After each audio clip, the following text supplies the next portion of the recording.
नमस्कार दोस्तों, कैसे आप सभी लोग। उम्मीद करता हूँ सभी लोग अच्छे होंगे। तो आज का टॉपिक हमारे पास क्वांटम मैकेनिक्स में है rigid rotator with a fixed axis. ठीक है, हमने प्रीवियस क्लास में क्या पढ़ा था, rigid rotator with a free axis. देखो डिफरेंस है ना, फ्री एक्सिस है, ठीक है, समझ में आया।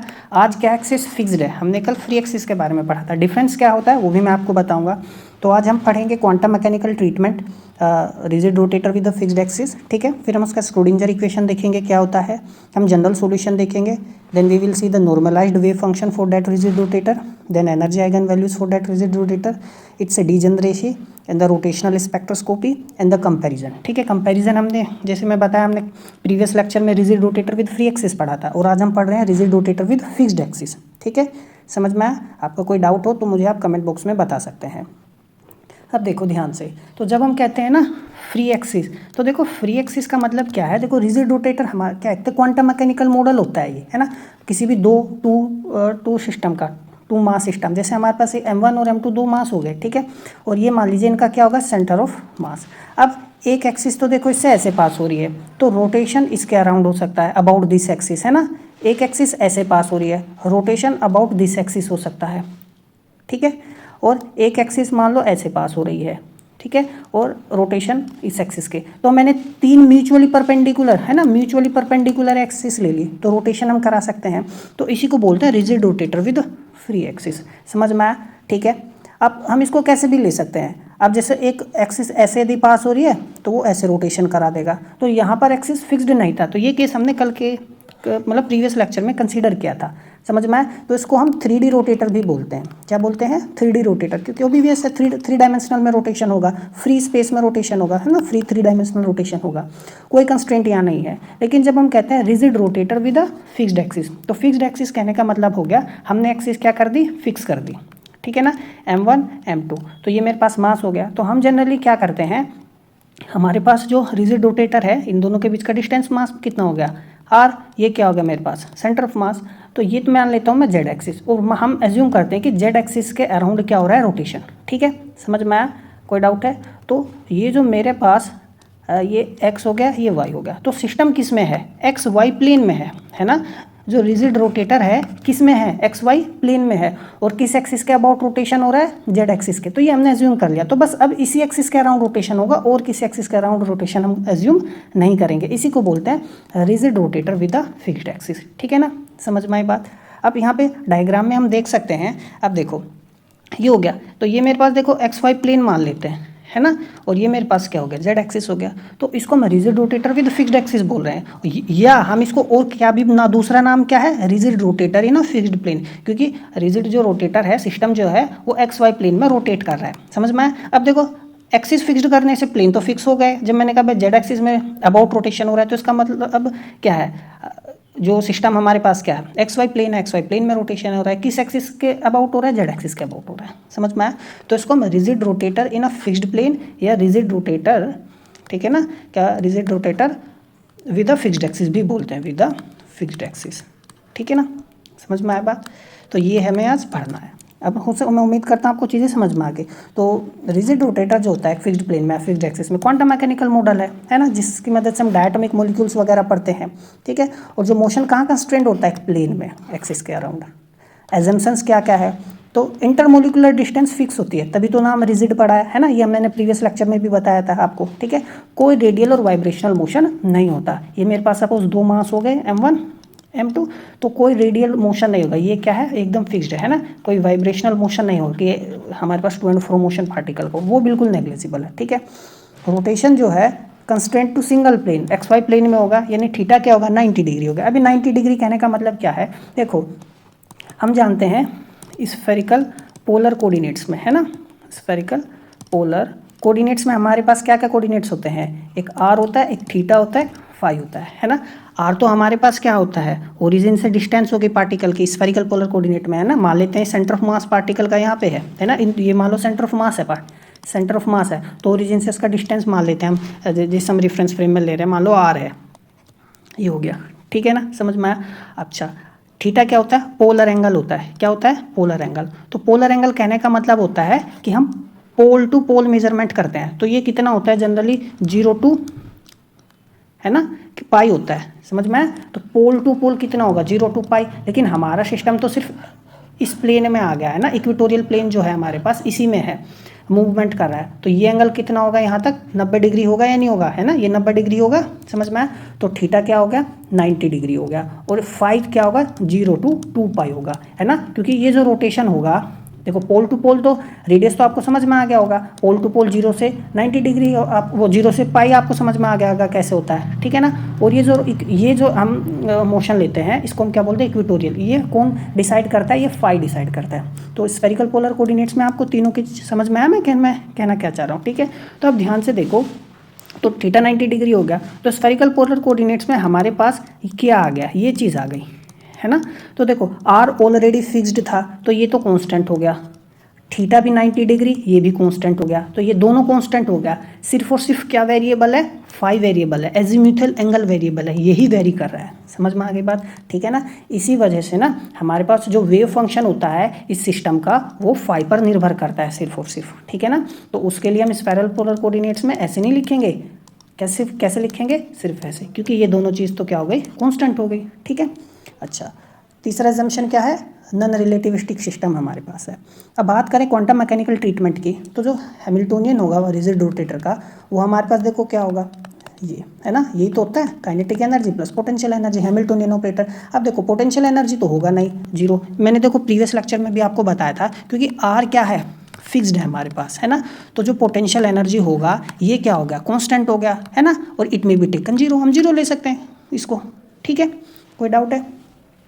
अब देखो ये क्या है, काइनेटिक एनर्जी। तो हैमिल्टोनियन में सिर्फ और सिर्फ क्या होगा, काइनेटिक एनर्जी। और देखो यही हमारे पास हैमिल्टोनियन में क्या है, काइनेटिक एनर्जी, समझ में आया। ये होता है हमारे पास जनरल। तो अब देखो इसमें हमारे पास जो टोटल एंगुलर मोमेंटम में देखो आर फिक्स्ड है, थीटा फिक्स्ड है, वो तो कांस्टेंट है ना। तो जो काइनेटिक एनर्जी किसके कारण होगी, मोशन तो सिर्फ इक्वेटोरियल प्लेन में हो रहा है, और जो फाई डिफाइन कर रहा है ना, यानी एंगुलर मोमेंटम भी तो जेड कंपोनेंट ही आएगा हमारे पास, समझ में आया मैं क्या कहना चाह रहा हूँ, ठीक है। तो ये हो गया, तो ये हमारे पास क्या हो गया, हैमिल्टोनियन होगा। आई हमारे पास क्या है, मोमेंट ऑफ इनर्शिया है, ठीक है, I is equal to mu r square, हम जानते हैं। Now the time independent Schrodinger equation जो होगी हमारे पास क्या होगी, तो H cut phi is equal to E, यही तो होती है टाइम इंडिपेंडेंट स्क्रोडिंजर इक्वेशन। अब हम हैमिल्टोनियन की वैल्यू रख देते हैं। जब हम हैमिल्टोनियन की वैल्यू रखेंगे तो देखो हैमिल्टोनियन हम जानते हैं, देखो एल जेड हमारे पास कितना होता है, minus i h cut del phi, ठीक है।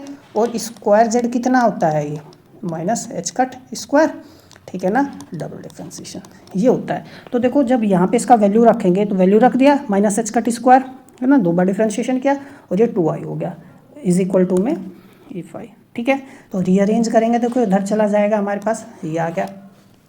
अब हमने इसको कांस्टेंट को डिफाइन कर लिया। हम जानते हैं देखो ये एजीम्यूथल इक्वेशन ही तो है, इसको हम एम स्क्वायर एल मानते हैं। मैंने आपको यदि ध्यान हो, जब मैंने आपको रेडियल स्फेरिकल पोलर कोऑर्डिनेट्स में रेडियल इक्वेशन आपको पढ़ाया है ना, पोलर इक्वेशन आपको पढ़ाया है, ठीक है, और एजीम्यूथल इक्वेशन आपको पढ़ाया है, और इनके लिए अलग से लेक्चर कराया मैंने, सेपरेट लेक्चर कराया है, ठीक है। अब देखो रेडियल पार्ट तो होगा नहीं इस रिजिड रोटेटर सिस्टम में, कांस्टेंट है क्योंकि यार, पोलर पार्ट भी नहीं होगा क्योंकि थीटा कांस्टेंट है, सिर्फ और सिर्फ एजीम्यूथल इक्वेशन होगा जो मैंने आपको समझाया, ठीक है ना, समझ में आया। तो ये स्क्रोडिंजर इक्वेशन है हमारे पास, rigid rotator with fixed axis, समझ में आया, ठीक है, कोई डाउट है। तो ये रिजिड रोटेटर हो गया। और एमएल हम जानते हैं हमारे पास क्या होता है, ऑर्बिटल मैग्नेटिक क्वांटम नंबर होता है, ठीक है। तो जो जनरल सॉल्यूशन होगा इस इक्वेशन का, तो जनरल सॉल्यूशन तो ये होगा, है ना, हम जानते हैं, बहुत सिंपल है, सिंपल से डिफरेंशियल इक्वेशन है ये। तो e to the power i m l phi, है ना। अब बहुत से यदि आप प्रीवियस लेक्चर्स फॉलो करते आ रहे हो तो सिंपली बता सकते हैं ना कि इसको हम ऐसे भी लिखते हैं ना, यही तो सोल्यूशन मैंने आपको कराया था, है ना। हम ऑलरेडी इसको डिटेल में अलग से लेक्चर में ना आप देखोगे एजीम्यूथल इक्वेशन को कैसे सोल्व करते हैं, तो आप समझ पाओगे, ठीक है। हालांकि मैं यहाँ भी कराऊंगा आपको, समझ में आया। तो वेव फंक्शन जो है सिर्फ एजीम्यूथल पार्ट पर डिपेंड करेगा, रेडियल और पार्ट पर डिपेंड नहीं करेगा, क्योंकि फिक्स और मोशन एक्स वाई प्लेन में कन्फाइंड है, नहीं थीटा भी कांस्टेंट हो गया हमारे पास। तो नॉर्मलाइजेशन कांस्टेंट ए हम निकाले तो वेव फंक्शन जो होगा नॉर्मलाइज्ड होगा। और देखो फाई का वैल्यू क्या आएगा, ये तो होता है हमारे पास फाई एजीम्यूथल एंगल, है ना, समझ में आई बात। देखो आर तो हम जानते हैं क्या होता है, 0 to इन्फिनिटी होता है स्फेरिकल पोलर कोऑर्डिनेट्स में, ये तो फिक्स्ड है, ये तो हमें यहाँ लेना नहीं है, ठीक है ना, है ना। और ये मोशन इसी प्लेन में ऐसे हो रहा है, तो पोलर एंगल जो होगा वो 90 डिग्री होगा, और ये इक्वेटोरियल एंगल क्या होगा 0 से 2 पाई होगा। ये इससे ही तो मोशन हो रहा है, तो 0 से 2 पाई हमें डिफ्रेंशिएट करना है। तो नॉर्मलाइजेशन का मतलब क्या होता है, टोटल प्रोबेबिलिटी 1 है, तो देखो 0 से 2 पाई है ना, modulus of wave function d phi कितना हो गया 1। ठीक है, कोई डाउट है? तो ये है। अब हम जब यहाँ पर इसमें अपना वेव फंक्शन रखेंगे तो देखो ये आ गया d phi is equal to 1, देखो ये बाहर आ जाएगा, और सिंपली हमारे पास यदि आप देखो तो ये बनेगा ना, है ना। देखो मॉडुलस का स्क्वायर को हम ऐसे तो लिखेंगे, एक बार आयोटा पॉजिटिव में एक बार नेगेटिव में, तो ये तो चला जाएगा 1 आएगा सिंपली, तो 0 से 2 पाई डी फाई बचेगा। इसको डिफ्रेंशिएट करने पर कितना आएगा 2 पाई आएगा मेरे पास, है ना, 5 आएगा। ठीक है, और इधर आ गया तो ये यानी ए का वैल्यू मेरे पास 1 में √2 पाई आ गया। तो जो नॉर्मलाइज्ड वेव फंक्शन है, तो नॉर्मलाइज्ड वेव फंक्शन में ऐसे भी लिख सकता हूँ, है ना, यदि आपको ध्यान हो, या फाई के फॉर्म में लिखना चाहते हो ऐसे लिख लो। ठीक है, तो कितना है ये 1/2 पाई √I⁻ml फाई। तो ये हमारे पास rigid rotator with a fixed axis का नॉर्मलाइज्ड वेव फंक्शन आ गया। बात करते हैं हम एनर्जी आइगन वैल्यूज़ की। तो हम जानते देखो जब हमने कांस्टेंट डिफाइन किया था तो ये तो था, है ना, while solving the Schrodinger equation, this is what we got. तो ये हमारे पास कांस्टेंट था, ये हमने इसको m² मान लिया था। अब देखो यदि आप पीछे से लेक्चर्स को फॉलो करते आ रहे होगे ना बिट बाय बिट, तो आपको चीज़ें आप कनेक्ट कर पाओगे कि मैं कहना क्या चाह रहा हूँ, है ना, समझ में आया। अब देखो तो ये हो गया हमारे पास, तो सिंपली यहाँ से देखो एनर्जी जब निकालेंगे तो h का t² ऊपर चला गया, ये m² L2I ये आ गया, ml 0 +1 -2 ये हो गया। अब यदि आप थोड़ा सा ध्यान से देखो तो देखो ये एक तरीके से मोशन जो है रिजिड रोटेटर का XY प्लेन में हो रहा है ना, रिजिड रोटेटर जो XY प्लेन में हो रहा है, तो इसी वजह से ना इसको 2D रोटेटर भी बोलते हैं। क्या बोलते हैं? 2D रोटेटर भी बोलते हैं। और मैंने प्रीवियस लेक्चर में आपको क्या पढ़ाया था, फ्री एक्सिस, यानी 3 डायमेंशनल मोशन हो सकता है, वहाँ पे XYZ में मोशन हो सकता है, तो उसको 3D रोटेटर बोलते हैं, यानी rigid rotator with free axis, rigid rotator with fixed axis. ठीक है, तो इस केस में कल एनर्जी कितना आया था हमारे पास प्रीवियस लेक्चर में, ठीक है, यानी h का t² L +1/2I, this was the energy. ठीक है ना, और इस केस में कितना एनर्जी आया है, h का t² ml/2I, this is what the difference is. ठीक है, कोई डाउट है? तो स्पेसिफिक एनर्जी लेवल्स निकालना है, तो देखो मैं यदि ml का वैल्यू 0 लूँगा तो ये आएगा, 1 लूँगा तो यहाँ पे 1 रख देंगे, 2 लूँगा तो ये 4 हो जाएगा, 2 कट जाएगा तो ये आ जाएगा। ठीक है ना, कोई डाउट है तो आप मुझे कमेंट बॉक्स में बता सकते हैं। बात करते हैं डीजेनरेसी की।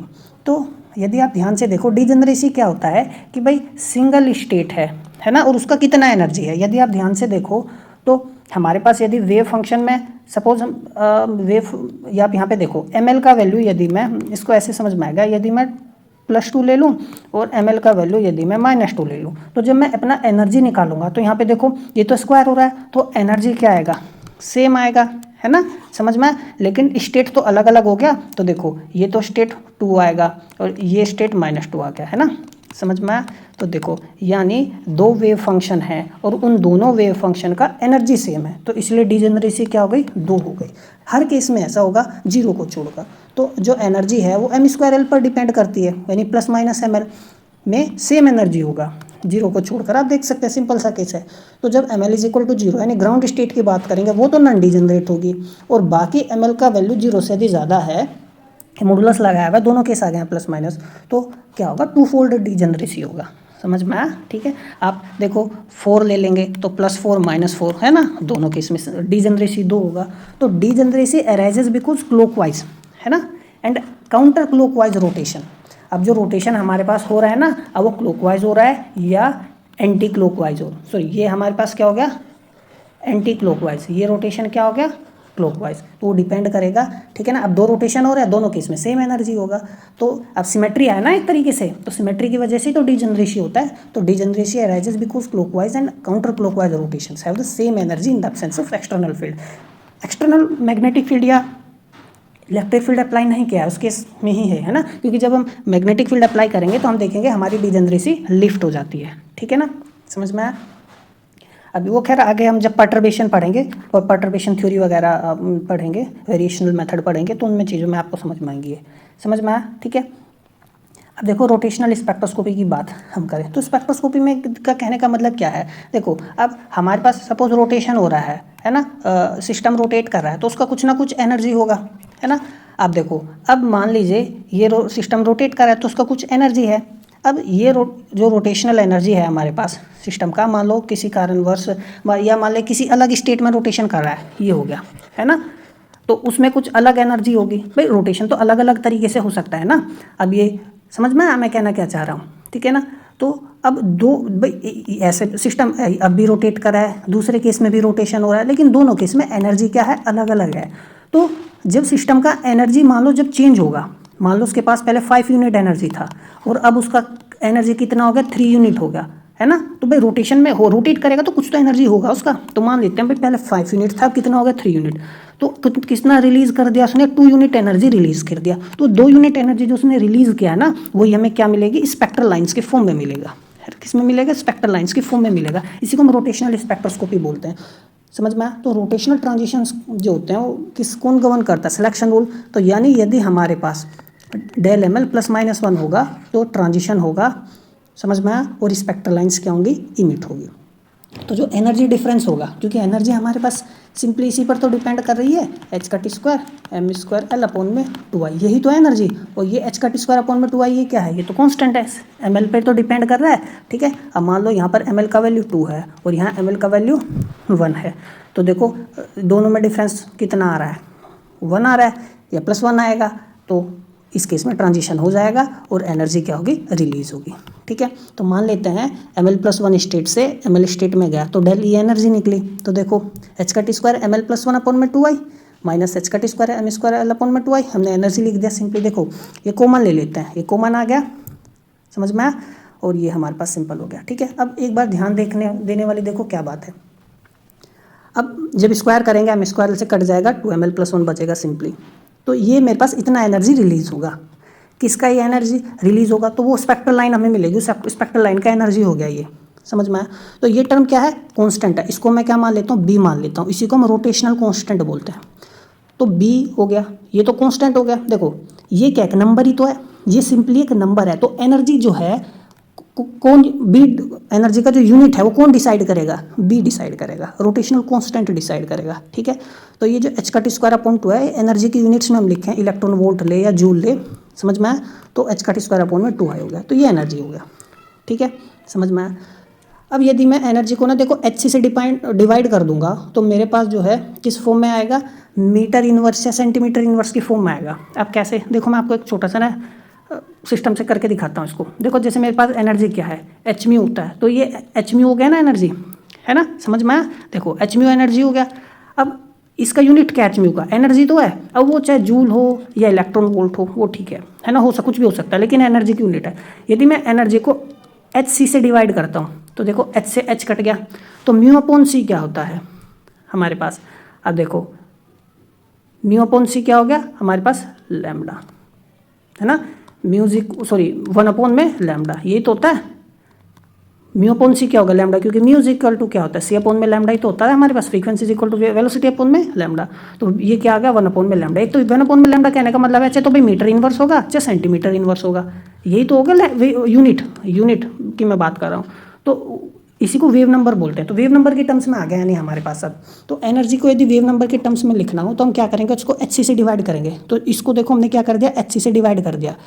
तो जब hc ये था ना हमारे पास, तो जब hc से डिवाइड करेंगे तो देखो 2ml+1 तो कांस्टेंट है ना, और ये मेरे पास अब आ गया ये, ठीक है ना। अब बी देखो यहाँ क्या आ गया, h/8π²/IC।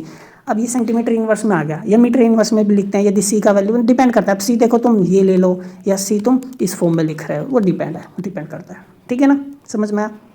तो ये है, तो ये तो b जो है एनर्जी की यूनिट्स में है और b यहाँ पर क्या है, वेव नंबर की यूनिट्स में, क्योंकि b ही डिसाइड करेगा कि एनर्जी की यूनिट क्या होगी, क्योंकि ये सिंपली क्या हो गया, कांस्टेंट। समझ में आई बात, ठीक है। तो ये है, बात करते हैं हम देखो कंपैरिजन की। तो 2D रोटेटर में कि यदि हम बात करें, या जिसको हम rigid rotator with fixed axis बोलते हैं, ये क्या 3D रोटेटर, या जिसको हम rigid rotator with free axis भी बोलते हैं। तो एनर्जी देखो 2D में directly proportional to m², 3D में L × ये तो था, मैंने आपको थोड़ी देर पहले आपको बताया था, है ना, h² L+1/2I। तो ये मेरे पास कांस्टेंट है, ठीक है, समझ में। तो डायरेक्टली प्रोपोर्शनल है। डीजेनरेसिस में हमेशा 2 फोल्ड रहेगा, है ना, हमेशा हर स्टेट का 2 रहेगा 0 को छोड़कर। इसमें डीजेनरेसी कितना होगा, 2l+1। क्यों, मैंने आपको बताया था, सपोज L का वैल्यू मैं सपोज 3 लिख लेता हूँ, है ना, समझ में आया। तो देखो जब एल का वैल्यू मैं 3 लूँगा तो यहाँ रखो, है ना, तो कितना आएगा 3, ये मेरे पास कितना होगा 4 अपॉन में 2i h का टी स्क्वायर, तो ये काट गया, तो मेरे पास 6h का टी स्क्वायर अपॉन में i। तो ये एनर्जी आया जब l की वैल्यू 3 होगा। लेकिन जब l का वैल्यू 3 होता है तो ml मेरे पास क्या होगा 3, 2, 1, 0, -1, -2, -3 होगा, समझ में आया। तो यानी ये भी तो अलग अलग हर स्टेट आएगी, यानी देखो कितना आ गया मेरे पास यहाँ पे 2, 2, 4, 2, 6 और 1, 7, समझ में आया। तो 7 स्टेट है और उन 7 स्टेट का कितना एनर्जी है 6 एनर्जी, मतलब ये इस एक ही एनर्जी है। तो ये कितना है हमारे पास 2l+1, यानी फॉर गिवन l कितने ml होते हैं हमारे पास 2l+1 ml होते हैं, है ना, समझ में आया। तो इतना एनर्जी, इतना डिजेनरेसी होगा हमारे पास।